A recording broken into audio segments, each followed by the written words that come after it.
Every day, something dramatic happens in the Caribbean that affects our lives. We'll give you the details. We'll give you the facts on Caribbean Perspective with Eddie Frederick. How's Eddie Frederick? So glad you can join us. Guyana's border dispute with Venezuela takes center stage in today's edition. Just a reminder that this is our 1030th edition of Caribbean Perspective for Monday, 18th January 2021. Details when we return.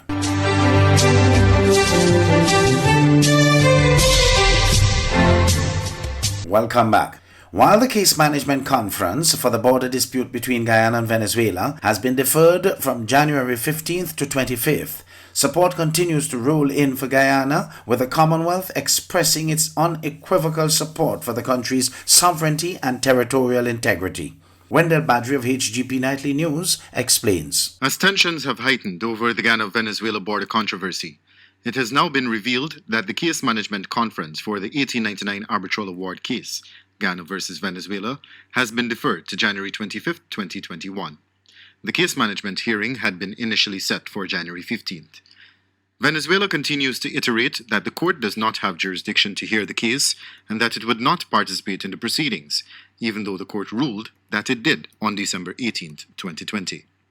The president of the court, Abdul Kwaki Yusuf, stated that any ruling handed down by it would be legally binding and must be respected by all parties, even though it would not augur well for the course of justice, given that Venezuela has opted to abstain from the proceedings. Notwithstanding the statements made by the president of the court, on January 7th, President of the Bolivarian Republic, Nicolas Maduro, issued a decree laying claims to Guyana's exclusive economic zone, which encompasses a portion of the Stabroek oil block offshore Guyana. President Irfan Ali, in a strongly worded message, has since rejected that decree by Maduro, highlighting that the Venezuelan president had violated at least 2 international laws, while also expressing full confidence that the court will rule in Guyana's favor. Maduro fired back, accusing the Guyanese president of meddling in its internal affairs. He also accused the United States of protecting the interests of its multinational ExxonMobil, when the country publicly expressed its support to Guyana for seeking peaceful and juridical settlement of the dispute. The Commonwealth Secretary General, the Right Honourable Patricia Scotland, expressed deep concern over the decree issued by the Venezuelan president, while preferring the Commonwealth's unequivocal support for the maintenance and safeguarding of Guyana's sovereignty and territorial integrity. Canada and CARICOM have also joined in support of Guyana in the border controversy, with the regional body registering its disappointment with the decree issued by Maduro, while the matter is yet before the International Court of Justice.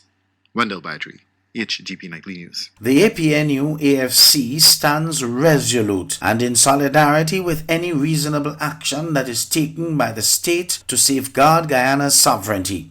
That is the promise of opposition leader Joseph Harman.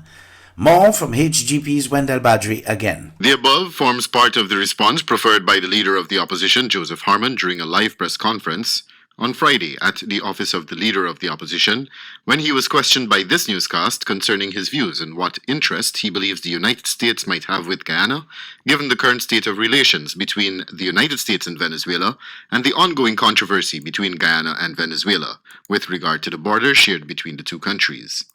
The opposition leader continued. So it's a question of interest. The US have interests, Guyana have its interests. I would not want to go further into commenting on the specific execution of particular policies, because some of these matters are matters which we intend to take up in the National Assembly to get some answers for before we venture further to make any determination or any further statements with respect to policy. The opposition leader said that there are a number of questions which his team of opposition parliamentarians are currently addressing regarding the way in which Guyana relate with other countries in the hemisphere, and further with the view of protecting Guyana's interests under those circumstances. Harman was also questioned about his party's position on the island of Ankoko, which is being occupied by Venezuelan military to date, and whether he believes Guyana should make a case at the ICJ concerning restoration of that island as part of Guyana's territory. This is what he had to say. So I would say now that the matters of the ICJ that we should give our full support to all efforts that are aimed at establishing quite clearly that the 1899 Arbitral Award binds the relationships and the demarcation of our borders between the two states. Harman said that Guyana has always protested the occupation of the island by Venezuelan military. Nevertheless, on Tuesday, at a joint press conference at State House, the question was put to United States Navy Admiral Craig Fowler about the United States establishing military bases in the region, to which he responded in the negative. The United States doesn't seek to have bases anywhere in the hemisphere. We seek to have the right military presence as invited by our sovereign partners. So we only come at the request of a mutually agreed partnership for an exercise or training. And so our future presence here will be determined by our hosts, our friends. Ankoko is an island located at the confluence of the Cuyuni River and Wenemu River on the border between Venezuela and the disputed Essequibo area. Venezuela, which claims Guyana Essequibo as part of its territory, established a military base on the island in 1966, which Guyana claims as intrusion and aggression on its territory. On the morning of October 14, 1966, Forbes Burnham, as Prime Minister and Minister of External Affairs of Guyana, dispatched a protest to the Foreign Minister of Venezuela, Ignacio Burgess, demanding the immediate withdrawal of Venezuelan troops and the removal of installations they had established. Venezuelan Minister Ignacio Burgess replied, stating that the government of Venezuela rejects the aforementioned protest because Ankoko Island is Venezuelan territory in its entirety, and the Republic of Venezuela has always been in possession of it. Wendell Badri, HGB Nightly News.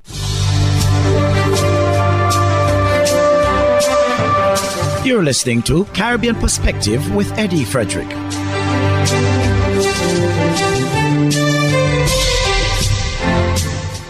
Wendell Badri advises that while referring to the government of Venezuela as illegitimate, Foreign Affairs Minister of Brazil expressed his country's support to Guyana in the border controversy case against Venezuela. Minister of Foreign Affairs and International Cooperation Hugh Todd met with his Brazilian counterpart, His Excellency Ernesto Araújo, virtually on Friday to brief him on actions taken by Venezuela against Guyana, in particular the recent decree issued by the Spanish-speaking country resuscitating claims to Guyana's territory. Todd expressed that Guyana will continue to seek peaceful resolution to the matter and further conveyed President Ali's stance on the matter of seeking juridical settlement. It is stated that Minister Araújo reiterated that his government did not recognize the validity of the decree as it was issued by an illegitimate government and that Brazil views such actions from the Venezuelan regime as troubling.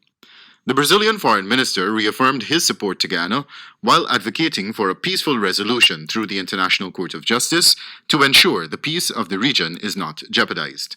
Meanwhile, at a press conference on Friday at the office of the Leader of the Opposition, Joseph Harman, the opposition leader of the country thanked CARICOM for issuing a strong statement of reprimand against Venezuela, while calling on hemispheric and global leaders, as well as states, to be similarly forthright in their call for Venezuela to withdraw its decree.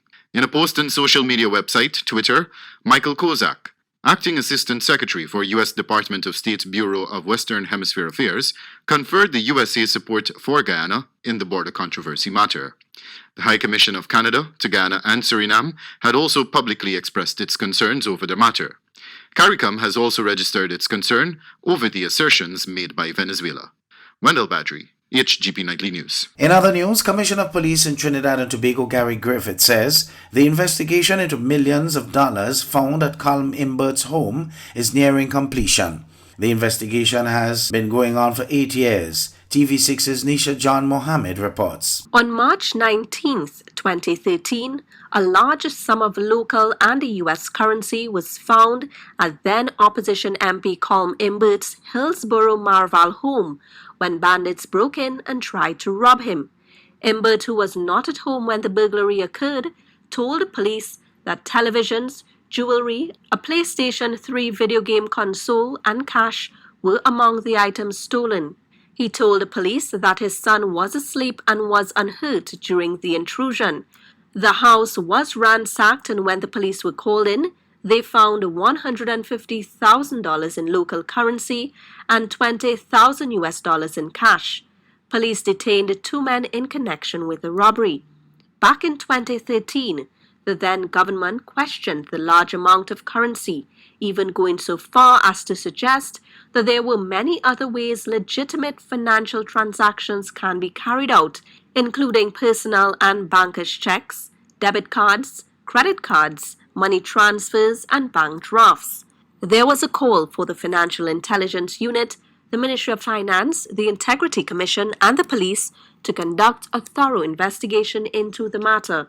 A police investigation was launched, and today the top cop says they are nearing completion of that investigation. Everything must be accounted for in the same way that rightly so the 150,000 would be investigated. We are coming close to the end of that investigation. Nisha John Mohammed, TV6 News. The Ministry of Health in St. Lucia received confirmation of 32 new cases of COVID-19 on January 15th. HTS's Colby DeVore reports. Over the past 5 days, the island has witnessed a surge in COVID-19 cases. Talks of an imminent shutdown due to the spike in cases have resurfaced. However, the issue of whether the country can survive a full shutdown remains a cause of concern for the government. Prime Minister Alan Chastanet emphasizes the need for reducing social interaction to stop the spread of the virus. What we need to recognize is that the sacrifice that we have to make is that we must minimize our social activities. And the government has continued to try to work with the population to make sure that we minimize the impact on our economy. Because there's no point in saving people if in fact their livelihoods are being affected. And we've repeated to say that it'll be a very difficult and daunting task for any government in the world to survive a full shutdown to the extent that we had in the months of April and May. Chastanet says there is no need for panic if St. Lucians continue to practice the infection and prevention control measures. Protocols work.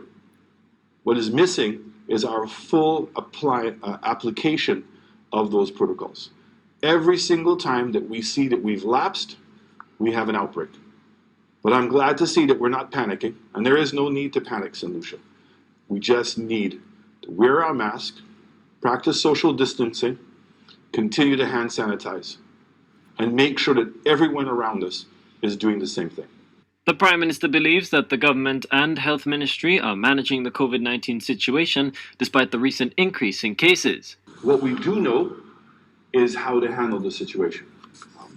We pretty much believe that what we have gone through in the last 6 months, more than likely the next 6 months is going to be a mirror image of that situation. And what does that? It means unpredictability. We don't know from one day to the next what is going to happen. And things are extremely fluid. But we have become accustomed to that here in St. Lucia, and certainly from the government's perspective, we are prepared and we are able to manage the situation. Chastanet states that the public cannot allow COVID to define the country, and St. Lucians must rise to the challenge. He expressed confidence in the Chief Medical Officer, Dr. Sharon Belmar-George, Health Minister Mary Isaac, and the crisis management team in enforcing and implementing COVID-19 protocols. Colby DeVoe, HTS News Force.